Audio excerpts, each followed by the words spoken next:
Makanya banyak buya-buya di Minangkabau tu dulu. Tiuk suku punya surau. Tiuk mamak berfikir ba kemanakannya ke surau.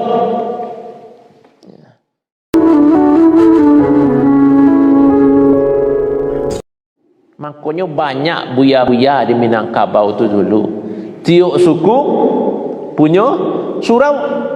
Tiuk mamak berfikir ba kemanakannya ke surau. Yang itu yang buat sampaikan, buat contohkan yang diceritakan oleh Buya Hamka. Ayah beliau Dr. Abdul Karim Amrullah tu sedang ceramah di Sungai Batang di Maninjau tu cerita dia. Surau sampai ambo mengaji kini ko pakaiannya kasau lai sandinya lah disiapkan oleh mama ambo saja ambo lahir. Lai ambo mama ambo naik ke rumah dicarinya ladiang dicarinya kapak apa ini ke bukit meninjau tu. Tabangnya kayu untuk surau bagi kemanakannya nak baru lai. Mode itu bana mama di Minangkabau. Takana dinyo kemanakannya ke basurau, takana dinyo di mak kemanakannya ke mengaji bisua. Takana dinyo aroknya kok lai kenakan ko tuah tumbuh sumarak naik di nagari. Tak pahlawan dunia orang lah, pahlawan surau orang. Kira-kira mamak nang kini bah. Lai tahu nyo di mak menakan yang mengaji. Lai tahu mamak kini, lai ba malin ba mamak syarak lah dalam sukunya. Kalau sebagian daerah di Minangkabau ada mamak adat saudara laki-laki ibu tu biologis lah otomatis itu mah. Ada lo mamak syarak orang malin dalam suku itu nang kabanoa hari bayi bulan bayi. Kalau payak ke Sungai Landia tu sampai kini ada tu mah malin nombor 6 nah, perwakilan tiuk-tiuk suku. Jadi di pelosok-pelosok nagari tu yang ambo ceritakan dalam ceramah tu masih ada tu. Mungkin kalau ceramah di kota daerahnya lah berubah, daerah-daerahnya lah jauh dari agama, daerahnya lah jauh dari adat. Bingung saja dengan ceramah ambo. Tapi payak makan pelosok-pelosok nagari. Iyo, kami mode itu dulu Ustaz. Nah, tiuk suku tu harus ada perwakilannya surang jadi orang malin. Itulah nak kami duit suraunya. Ya. Makanya dulu di muka rumah gadang itu dibe orang rangkiang. Rangkiang tu gunanya bukan penyimpan padi, bukan untuk pitis kita itu saja. Salah satu guna rangkiang itu adalah untuk biaya agama, untuk biaya surau. Ya, rangkiang setinjau lawi kapuk adat lumbuang pusako tiang adat tunggak limbago penyokong adat nan kawi panupang sarak nan lazim. Jadi baris terakhirnya tu panupang sarak nan lazim tu guna orang kiang kuat untuk biaya musaji, untuk pembeli minyak, untuk anak kemanakan pergi sekolah, pergi ke Priaman, pergi ke Aceh, ke Makkah, ke Madinah, ke Mesir, dari mana pitih dari orang kiang kuat. Makanya orang dulu tu banyak pergi ke Makkah. Dia orang dalam suku dia di rumah gadang tu ada orang kiang jatahnya untuk agama. Jadi kalau kini PNS tu ada zakat profesi setiap tanggal 1 dipotong untuk zakat. Orang awak 100 tahun yang dulu lah itu kerajaannya. Setiap pulang padi di sawah takana surau. Setiap panen hasil-hasil ladang ada jatah rangkiang ku untuk surau untuk anak kemanakan. Dan itu banyak awak baca dalam sejarah-sejarah. Dalam ceramah tu ambo sampaikan orang biaro Syekh Ahmad Khatib Al-Minangkabawi jadi imam, jadi khatib di Makkah tu 20 tahunnya khutbah di Kaabah tu barakah santiang kehebat tu. Dan misalnya bayangan bara gaji gadang tu dari Turki Utsmani alun ado kerajaan Arab Saudi lela gadang gajinya dari situ. Karena mintuonyo kayo lo. Bakatunya ke menikah tu piti Ahmad Khatib dak do untuk mahar do. Ko piti untuk mahar. Biko anggian saya kadang sak ka mamak na berusi ko bantu-bantuan. Nah, kok paralu dang pitih ko ada kunci lamari ambil pitih dalam tu berapa paralu. Mintuonyo kayo. Gajinya gadang. Lah mode itu Ahmad Khatib di Makkah. Nan dari kampung, nan dari balai gurah jatahnya tetap dikirim orang dari kampung. Coba bayangan. Mode itu bana orang Minang dulu menggadangkan ulama ko. Mode itu bana pangulu orang dalam suku sanangnya mencari ada orang dalam suku jadi orang malin. Lah jadi imamnya lah jadi khatib di Makkah lah sakayo tu yang jadi kampung tetap ikolah nak mengambil hati di kampung. Nah, mode itu dulu. Jadi mako di Minang nenek mamak tu dipuji-puji bana dek kerajaannya barik tanggungjawabnya Barik. Ya, kalau tadi kan tak panjang benar, tetapi titih di awal buat ceramah lah, dia buat lah biasa kemari. Nenek mamak nang gadang basa batuah, gadang babingkah tanah basa balingkau batuah, nagari sungai puah.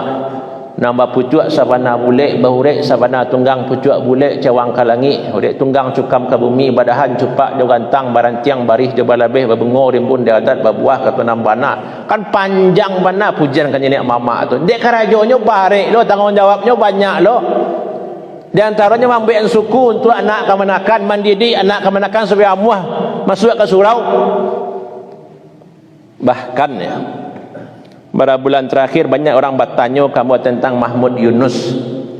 Orang batu sangka nam pertama sekali, orang asalnya batu sangka hanyalah orang Indonesia pertama nam menafsirkan Al-Quran lengkap 30 juz. Hanyalah yang menterjemahkan Al-Quran. Jadi kini apa-apa ibu-ibu baca terjemahan Quran nan dapat pahala tu Mahmud Yunus orang batu sangka. Hanya ke mulai mengaji di Tanjung Sungayang, kemudian taruh ke Mesir. Di Mesir sekian tahun baru balik ke Indonesia. Hanyalah memang ambil sekolah kau. Ada senawiyah 3 tahun, kalau dulu PGA tak, PGA 2 tahun, 3 tahun, ada yang hanya ambil sadonya. Dan ingin Abo sampaikan dalam sejarah hidupnya hanya barangkit pergi ke situ ke Mesir baraja tu atas biaya dan bantuan mamaknya. Siapa nama mamak tertulis dalam buku tu. Model itu mamak tempoh dulu ya. Tak salah Nyak Canduang atau Nyak Jaho dalam biografi beliau, beliau pergi mengaji ke Pariaman, dia mengaji ke situ. Siapa nama hantar beliau mamak beliau. Tu mana peran mamak tu di Minangkabau dulu, tak masuk dalam menghidupkan surau ya. Makanya banyak dulu surau-surau di Minangkabau. Jadi tokoh-tokoh Minang dulu tu adalah orang-orang yang didikan surau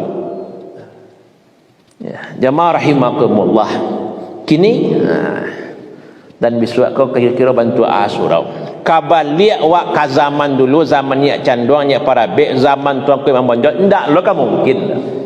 Dia balik salat ke surau bentuk dulu ustaz, ndak lo kan mungkin. Ndak lo kan mungkin. Tapi ada yang bisa wak pertahankan. Kalau lo di surau lalu ilmu sajid bentuk dulu rasanya ndak lo mungkin. Setidaknya kini kau yang harus wak pertahankan bah supaya anak-anak tu yutakabik hatinya di surau. Itu yang perlu.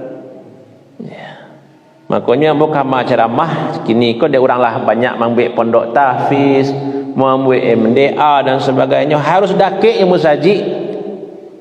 Jangan bika musajid di siko jarak sakit, jarak gak jauh stek di belo MDA tu, gak jauh stek di belo pondok tahfiz tu, di belo TPK dan sebagainya. Namun musajid langang. Maka selalu berpasangan kalau kamu ambil MDA, ambil pondok tahfiz, hendaknya ada sekitar musajid sehingga meramikan kamu musajid. Jangan-jangan biko anak tu lah hafal Quran 5 juz, lah hafal Quran 10 juz, tapi azan orangnya tak ada pengaruh kanyo dah. Sama je orang banyaknya. Nyolah santiang mengaji dah dapat piagam, dapat piala, pertama je pejabat Pak Bupati. Tapi orang azan ni ndak ada kamu musajid lah. Jadi kini bawa mengabik hati anak-anak awak tu kamu musajid tu yang perlu awak usahakan. Ya. Kan dalam hadis sab'atun yuzilluhumullah fi yaumin la zilla illa zilluh, 7 orang yang akan dinaungi nanti pada hari yang tak ada naungan kecuali naungan Allah, padang mahsyar tu. Yang digambarkan pada 2 orang tu penuh di badannya tak. Kau matahari itu saya jangka di atas kepalanya, di baliknya padang mahsyar tu. Siapa yang akan dinaungi Allah di surat 7? Salah satunya rajulun qalbuhu mu'allaqun bil masajid, seseorang yang hatinya tapawi dia musajid. Banyak hadis-hadis fadilah musajid. Orang-orang yang tapawi hatinya dia surau. Iko kini iko yang perlu wak tanaman ke anak-anak awak. Tak masuk guru-guru, buya-buya itu yang perlu ditanamkan agar orang tua muah kamu saji. Kamu saji karena Allah, karena Allah, karena seruan Allah. Bukan karena pejabat datang kamu saji. Kalau lah tiba pejabat tiba sadonya mak. Kalau lah tiba ustaz dan jauh nak masuk TV, oh panuah musaji mengurun tuah musaji dia tu. Ustaz tu sedang kondang mana kini. Lah pai ustaz tu lain azan musaji. Lai kan. Seruan bantu azan dia bantu itu je baru nak berubah kan. Musajid tu rumah Allah je. Jadi bas supaya awak ku istiqamah ke musajid, hati itu tapawi je musajid. Iko yang perlu tarikh awak usahakan. Kalau musaji ko masih langang, bakabaan ang kondisi beragama masyarakat tu akan susah diperbaiki. Ya. Ustaz-ustaz tu kini bagaknya ceramah di musajinya. Kamu di zaman Nabi di toko rumah ran cik-cik dia gih nasihat, dia gih pengajaran, you nak tanduk dia buya-buya ustaz-ustaz kini tu dah. You nak nama kamu saji ko lah yang bisa diceramahi. Kalau rancaknya kan iya model itu, payah ke rumah orang dia nasihati orang, baca cerita orang. Dan dakwah itu sawananya mah. Kalau dia lihat zaman Rasulullah, zaman sahabat tu, dia payah ke rumah-rumah orang tu. Tapi kini dah tanduk dakwah di musaji kan bisa ceramahnya. Jadi kalau lah musaji itu langang awak nak kamu musaji dia tak pernah nak ceramah. Kan banyak di TV, ustaz di radio. Ya lu bertemu dia boleh. Orang saja rajin-rajin mencari HP ku tambah rajin sembahyang kamu musaji aja ndak dulu. Dia lah menonton saya di rumah ceramah ustaz lawak-lawak, ustaz lucu-lucu, ustaz santiang-santiang, ustaz hebat-hebat. Ala kamu musaji saya pengananya kini atau ya jarang lah tu. Jadi dengar ceramah kali 5 minit atau dah lewat dek orang bertelanjang, orang berjoget, orang menari nampak ala laleh sado kan itu kadang-kadang terjadi. Maksud di HP, ko HP di sakun tu sebentar dicali aku. Sarugo lain narako lailo dicali Soekarni tibo yo. Maka ndak do caranya lai. Awak tu mengharus mendaki anati je musaji, membawa anak cucu awak ke musaji. Kalau lah berhasil awak mengambil hati anak cucu ku musaji, yakin nak ba surau bisuat ba musaji bisuat, insyaallah lebih rancak daripada zaman awak. Itu yang harus awak usahakan.